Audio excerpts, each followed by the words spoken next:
بسم الله توكلت على الله. يا ألف أهلا بحبايب المصطفى في الكوكب كله. نوحد الواحد ونصلي على حبيبكم الهادي. وهنعمل سوا النهاردة أكلة شعبية مصرية بسيطة جدا وجميلة جدا وشتوية خالص. النهاردة هنعمل كشري الفول من غير تعقيد، ومعاه كمان بطاطس محمرة وبيض. ده زمان عاملة الفيديو ده من السنة اللي فاتت يا جماعة، أيام ما كانت كرتونة البيض لسه ب30 جنيه والكلام الفارغ ده. النهاردة ما انصحكوش تستخدموا بيض، خليها حلوة بطاطس محمرة مع الطماطم المحدقة وحتة مخللة لو موجودة وعود جرجير وعود بصل أخضر ونعمة وفضل من الله. المهم تعملي شوية الكشري زي ما هنعملهم بالظبط ويعجبوكي جدا إن شاء الله. كشري الفول الحراتي لوحده، وجنب منه كده شوية عصير برتقان بدمه، شوية كركديه، شوية عناب، وشوية التحابيش الخفيفة اللي موجودة قدامك. لو متاحة عندك تبقى زي الفل، لو مش متاحة والله معلقة الكشري وحتة المخلل نعمة وفضل من الله. تعالوا معايا بقى نشوف الفيديو تفاصيله ايه مع بعض.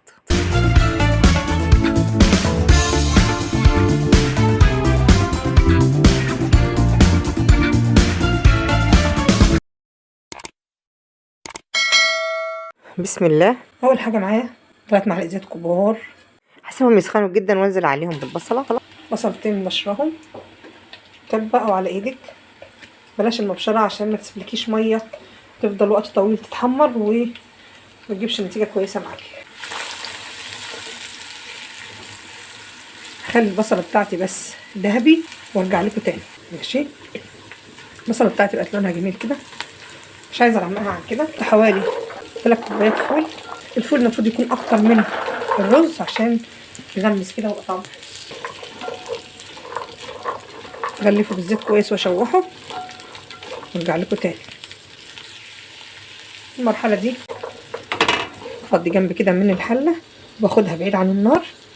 خلي الجنب بس هو اللي على النار. اجي في الجنب الفاضي ده معلقه زيت واحده بس اهيت، احط فيها معلقه التوم دي افردها كده عشان عايزه احمرها. طبعا انا بعد الفول عن النار، الفول والبصله الاولانيه عن النار. اللي عندي على النار دلوقتي التومه بس. تمام اهي.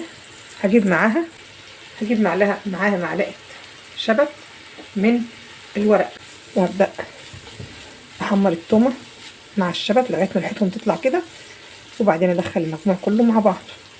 بسم الله. اول ما لقيت التومه بدات تصفر معايا خلاص يبقى كده كمان الشبت احمر. الريحه في المرحله دي غير طبيعيه. في التوقيت ده مكعب مرقه مع التومه والشبت. لو مش عايزه تضيفيه يرجع لك، بس هو بيضيف طعم كويس. تحميرته كده اصلا هي اللي بتضيف الطعم، يعني مش فكره ان هو يتضاف لوحده، لا، ان هو يتحمر كده. تحمريه كده مع التومه دي، و عشان هو تحميرته دي بتخليه يفقد اي ماده حافظه فيه. وكمان هنضيف دلوقتي معلقه كزبره ناشفه مهمه قوي. خلاص كل الكلام ده كده نشوح مع بعضه. بعد كده هرجع الحله بتاعتي كلها على النار تاني. انا كده رجعت الحله بتاعتي على النار كلها تاني، وشوحها كويس مع الثومه والبصله والبهارات والفول كله يتفاعل مع بعض دلوقتي ويتطعم من بعض.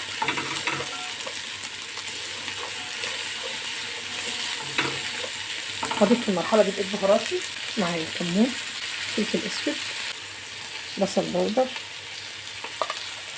ثوم بودر، بابريكا، ومعلقه شطه لو بتحبي الاكل سبايسي. واقلب الكلام ده كله كويس قوي عشان يكون عندي ميه مغليه. لو ما عندكيش كاتل حط شويه ميه جنبك على البوتاجاز، عشان الفول سخن دلوقتي ما نحطلوش ميه بارده ونعجزه. كمان هحط الملح. خلي الملح كده كفايه دلوقتي لغايه ما نظبطه مع الرز. حلو كده.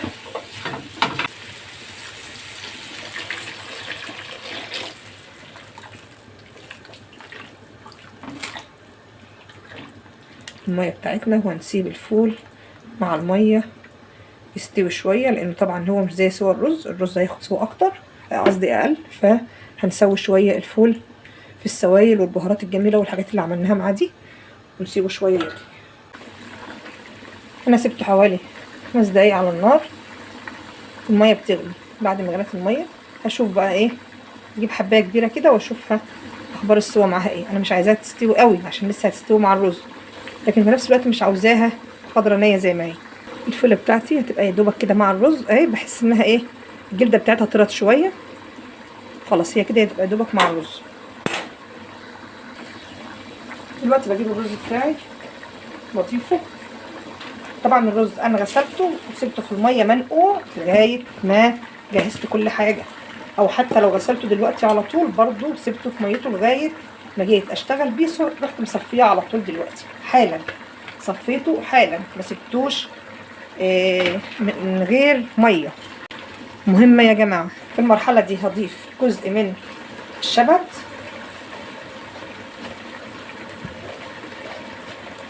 يعني 3-4 معالق كبار شبت كده، وهقلب الكلام ده كله مع بعضه تقليب كويس عشان ابدا ازود له ميته المغليه كويس جدا. خلاص احنا كده تمام. طبعا الميه بتاعتي قليله، مفيش ميه خلاص، الفول شرب كميه الميه، فانا هزود دلوقتي ميه مغليه. هزود الميه بتاعتي على حسب نوع الرز، زي ما احنا قايلين برضو ناخد بالنا ان مش كل الرز بياخد نفس الميه، لكن احنا عايزين ايه، نخليه مظبوط في المتوسط، بتكون كوبايه للكوبايه، كوبايه رز لكوبايه الميه. تمام، يعني كده كويس قوي بالنسبه لي. اشوف بقى الملح بتاعي اخباره ايه.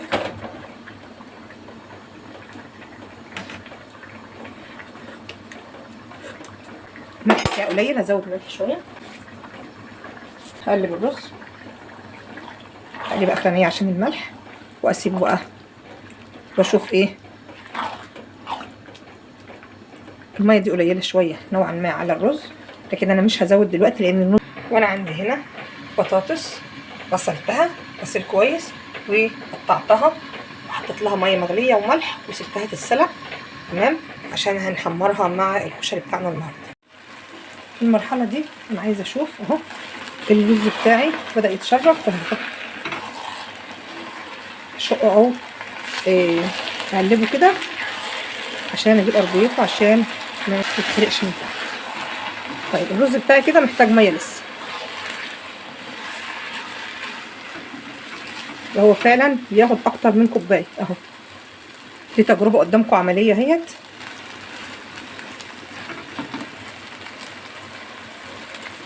بس برضو اي زياده هنزودها هنزود مغليه، مش هنزود ميه برد، ميه مغليه، لان احنا ما زلنا على نار عاليه.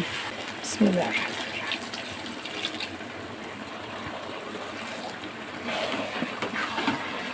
لو بتحب الرز، لو انا عايزه الرز بتاعي حبايه طريه قوي كنت زودت عن كده، ان انا عايزه الرز بتاعي حبايه معتدله او ناشفه نوعا ما، عشان كده مش هزود ميه اكتر. في المرحله دي بقى هوطي عليه النار جدا. بحب في المرحله دي كده احط معلقه زيت نيه،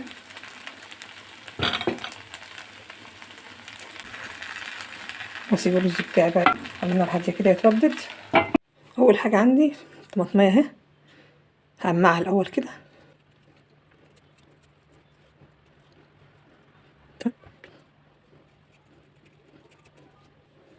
هقمع الطماطم كلها بالطريقه دي وارجع لكم تاني.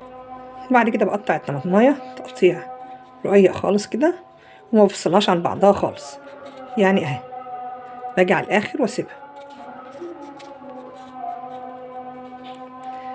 انا بحب التقطيعه دي، كانت والدتي رحمه الله عليها يا رب والادم بيدن، كانت دايما تعمل لي الطماطم، تعمل لنا الطماطم كده او القوطه، فكنا بنحبها قوي ولها ذكريات معانا يعني في اكل الوالده.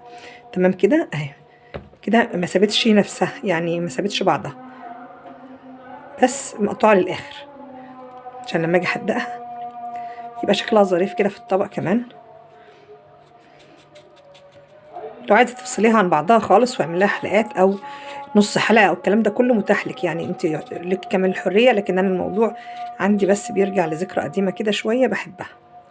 تمام، اهي، بس زي الكتاب كده، ورقة من ورقة. بعد كده ايه، نحدقها. هخلص الطماطم بتاعتي كلها بنفس الطريقة وارجع لكم تاني.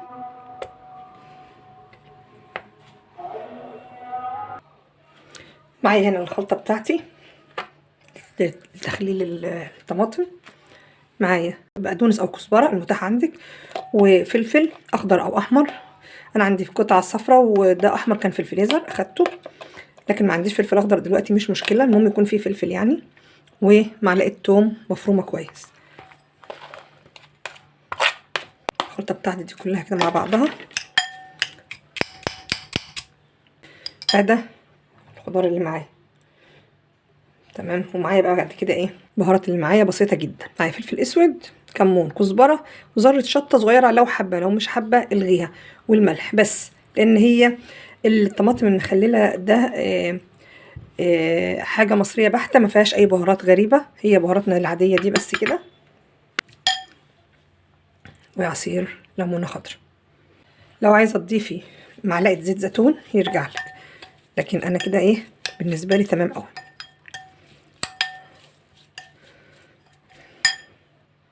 ومعايا كمان معلقه خل ابيض واحده، تقدري تضيفي خل تفاح. واقلب الكلام ده كله مع بعضه كده تقليب محترم، عشان ابدا اتبل الطماطم الحلوه بتاعتنا دي. بسم الله.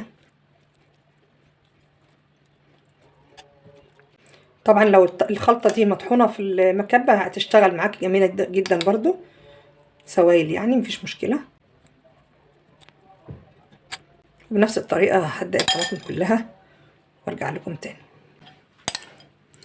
بقيت التتبيله اللي عندي برضو هخليها عليهم. خلصت كده. بعدين هزين الطبق بتاعي عيدان بصل اخضر مقطعاها. ودي الطماطم المحدقه بتاعتنا بعد ما خلصت. طبعا ماشيه مع الكشري المصري ومع كشري العدس الاصفر، مع اكلات كتيره الحقيقه. حلوه المخلل الطماطم معاها، وناس كتير بتحبه وبتستسهله اسرع من المخللات التانية. وطبعا الوصفه بتاعتنا زي ما حضراتكم شايفين كلها كامله قدامكم. البطاطس المحمره والطماطم اللي حدقناها سوا، وبيض مدحرج، وخضار كده بصل وجرجير وشويه كركديه، وكمان كان عندي برتقان بدم وعصرته. حاجة جميلة قوي قوي. والحقيقة أكل برغم بساطتها لكن بجد بتأكل جامد، ومتقدرش تبطلي أكل فيها من جمالها. أتمنى الوصفة بتاعتنا النهاردة البسيطة الشعبية المصرية تعجبكم. بنحاول إن احنا بقدر المستطاع نعمل وصفات تكون ملائمة لظروفنا المادية في الوقت الحالي. طبعا قلت لكم بغض النظر عن وجود البيض على السفرة، دي غلطة مطبعية يعني مش هتتكرر كتير، ولكن في العموم يعني الوصفة بسيطة تكلفتها أقل من حاجات كتيرة جدا. أتمنى تعجبكم وأتمنى تنفذوها، وأسمع رأيكم في الفيديو في تعليق صغير. وإذا عجبكم الفيديو والقناة شرفونا بالاشتراك والإعجاب على الفيديو إذا نستحق وجودكم معانا. السلام عليكم.